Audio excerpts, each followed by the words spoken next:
বিশেষ করে এই রাজ্য সরকারের নগ্ন চেহারাটা, স্বৈরাচারী চেহারাটা, অগণতান্ত্রিক চেহারাটা এবং কিভাবে গণতন্ত্রের বিভিন্ন স্তম্ভগুলোকে নগ্নভাবে ব্যবহার করে এই রাজ্যে গণতন্ত্রকে পদদলিত করছে।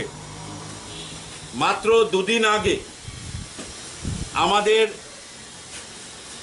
প্রিয় নেতার অভিষেক বন্দ্যোপাধ্যায়কে আগরতলায় আগমনকে সামনে রেখে 22শে সেপ্টেম্বর আমরা যে কর্মসূচি নিয়েছি, যে কর্মসূচি এর দুবার বাতিল করা হয়েছিল। 22শে সেপ্টেম্বরটা বাতিল করা হয়েছে এবং পশ্চিম জেলা শাসকের কার্যালয় থেকে স্পেসিফিক এই রাজ্যে কোভিড থার্ড ওয়েভ এবং ল অ্যান্ড অর্ডারের ব্যাপারে উদ্বেগ প্রকাশ করে পূর্ব আগরতলা থানা মানে ইস্ট পিএস ওয়েস্ট পিএস দুটো থানা এলাকার মধ্যে ভবিষ্যতে কেউ কোনো ধরনের কোনো রাজনৈতিক দল কোনো কর্মসূচি করতে পারবে না।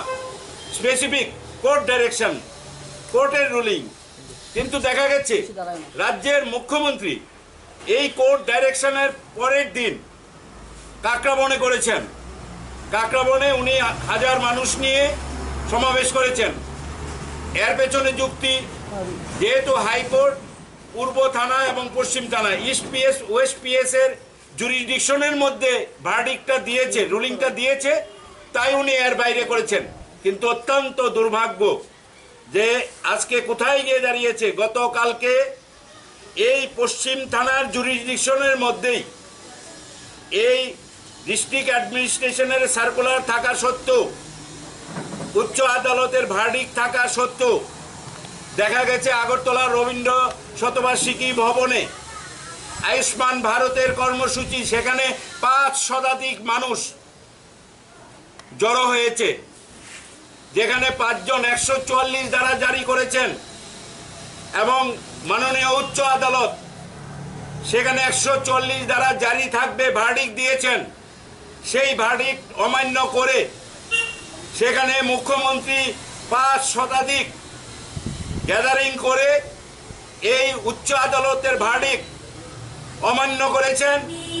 জেলা প্রশাসনের যে নোটিফিকেশন যেটা দেওয়া হয়েছে সেটাকে অমান্য করেছেন এবং এই গতকালকেই মুখ্যমন্ত্রীর বাড়ি থেকে ঢিলছুড়া দূরত্বে মুক্তধারা একটা অডিটোরিয়ামে সেন্ট্রাল মিনিস্টার রামদাস অটোওয়ালা চাই না। আমরা বারবার এই উচ্চ আদালতের ভার্ডিক্টকে সম্মান জানিয়েছি, রাজ্য সরকারের ভার্ডিক্টকে আমরা সম্মান এবং সৌজন্যতা দেখিয়েছি। আমাদেরও একটা লিমিটেশন আছে। আপনারা যারা এই জুডিশিয়ারি গণতন্ত্রের একটা স্তম্ভ, প্রত্যেক রাজ্যে যখন একটা ব্যবস্থা ভেঙে পড়ে জুডিশিয়ারি সেখানে সমোটো কিছু কিছু ব্যবস্থা নেয়। আমরা আশা করি এখানে প্রকাশ্যে যেভাবে উচ্চ আদালতের ভার্ডিক্টকে অমান্য করা হচ্ছে সেই ক্ষেত্রে জুডিশিয়ারি একটা ব্যবস্থা নেবে এবং অবিলম্বে এই সমস্ত নেতৃত্বদের যারা এই বিধিভঙ্গ করছেন তাদেরকে প্রসিকিউট করা হোক এবং তাদেরকে সেইভাবে ব্যবস্থা নেওয়া হোক যাতে এই রাজ্যের মানুষ যারা নীরবে নিবৃত্তে কেঁদে চলছে, কারণ এই রাজ্যে কোনো আইন নেই, সংবিধান এখানে অচল, সংবিধান এখানে কাজ করে না। আমরা এই চিঠির মাধ্যমে মুখ্য সচিবকে জানিয়েছি অবিলম্বে যাতে এই ব্যবস্থাগুলো নেওয়া হয়।